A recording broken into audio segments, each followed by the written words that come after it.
The new postseason programs have just started to roll out in MLB The Show 21, and today we have the new wild card program. They're going to be dropping new programs once a week as the postseason progresses forward here, it seems.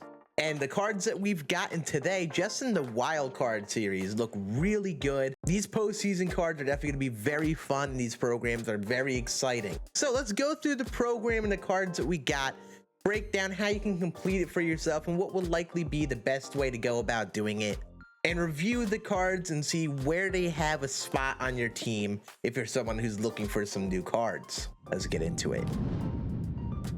So this is the wild card program. This is under the player programs. Pretty straightforward program setup, it looks like here.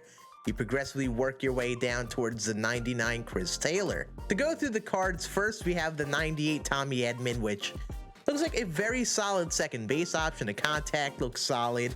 Power versus righties is a little low at this point in the game, but it's definitely usable. Tommy Edman does get some pretty solid positions as well, so you can move him around to wherever you really want. I mean, I don't think people are rushing to start this card on their God Squad, but definitely a fun little second base option if you're looking for it. Then we have the 98 GIANCARLO Stanton, which I'm personally really excited about because I always do well with his cards. I love the 96, even a lot more than other people did. And I need this card in my lineup in some way, shape, or form, whether it's on this account or the alt account that I started recently.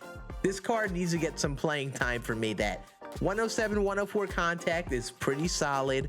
125 and 120 pop. The thing that this card is going to lack is the vision, so he's going to strike out a little bit, I think. And the 61 speed is not the best. But if you're playing him in left field, you can get away with it and you'll be fine out there, I think. Then 98 Nate Eovaldi. Honestly, this card has the Ohtani type pitch mix. The high speed four seam fastball without outlier. The lower speed cutter, the splitter. If you like Ohtani, you probably would like this Eovaldi card. He's got 102 hits per nine, which isn't the worst ever. You know, definitely would want a little better if you were to ask me. 93 stamina also isn't the best, but you never know how stamina plays this game. That probably isn't an issue. But definitely a solid starter I would be looking to try if you are a Red Sox fan. And then to top it all off, we have the 99 Chris Taylor you get for completing it. Definitely an elite player at basically every position he plays.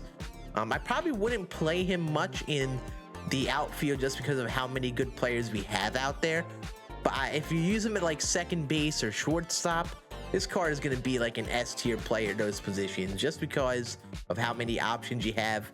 It's tough to find players that come even close to, say, Mookie Betts, for example, at second. So really fun card. The 110 111 contact looks sick.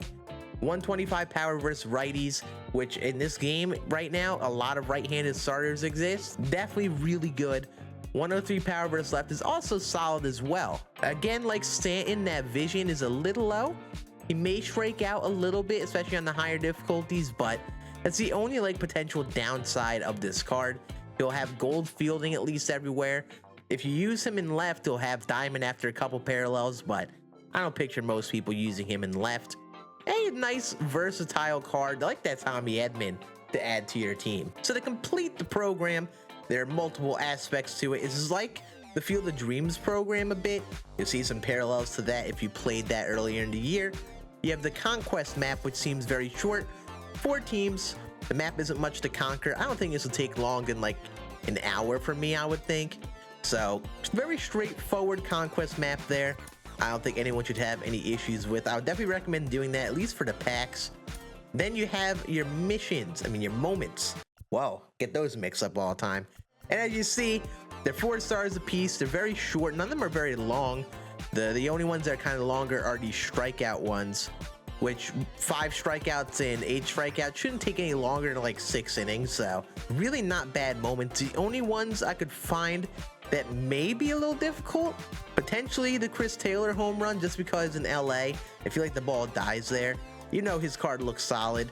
Maybe the Edman one could be a little difficult for some, and maybe the Justin Turner homer. But other than that, I think these moments should be pretty easy and straightforward.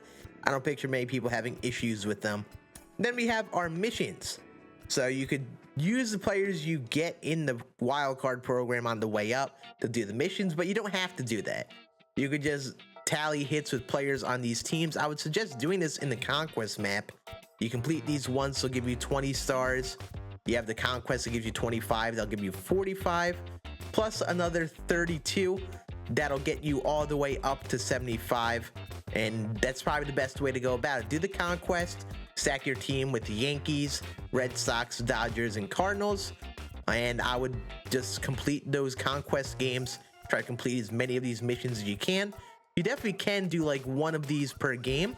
And then you get the Conquest map done and the missions. And then you can bang out all the moments. I'll get you all the way there. If you're someone who doesn't like to do Conquest maps, or you're just someone who likes to do the events, the current postseason event also gives you 3 stars apiece. So if you are grinding out those wins, you can kill 2 birds with 1 stone, get those event wins, and get progress for the program. So if you're someone who enjoys that, you could go about it that route as well. So just an FYI, I did check around as well. It doesn't seem like these cards get added to the postseason collection. I think they're going to be their own separate 2021 postseason collection, kind of like the All-Star Game stuff. I can picture there being a big collection award at the end of this as they come out with all the postseason cards. They're going to be doing about 1 a week, I think. I think the next one is going to be coming out on the 15th. Yep, exactly a week from now. So big week of content. Again, next week we have the BR program, 8th inning program, and the Division Series program. More postseason events as well for those who enjoy that. So that is it for the program. I know it's a very short, very brief video, but that is how the program works. That's how to complete it. And these are what the players look like. What do you guys think of the program? I know this is just a wild card program, but I think this is very promising for the future of the postseason cards, because these cards should be very unreal if the wild card cards are 98s and above. Now just imagine if we get a Randy Arozarena card for the Division Series program whenever that comes out. Gonna be absolutely unreal. And that'll be it. I'm excited to try these cards, and I'll see you all again on the next video. Deuces.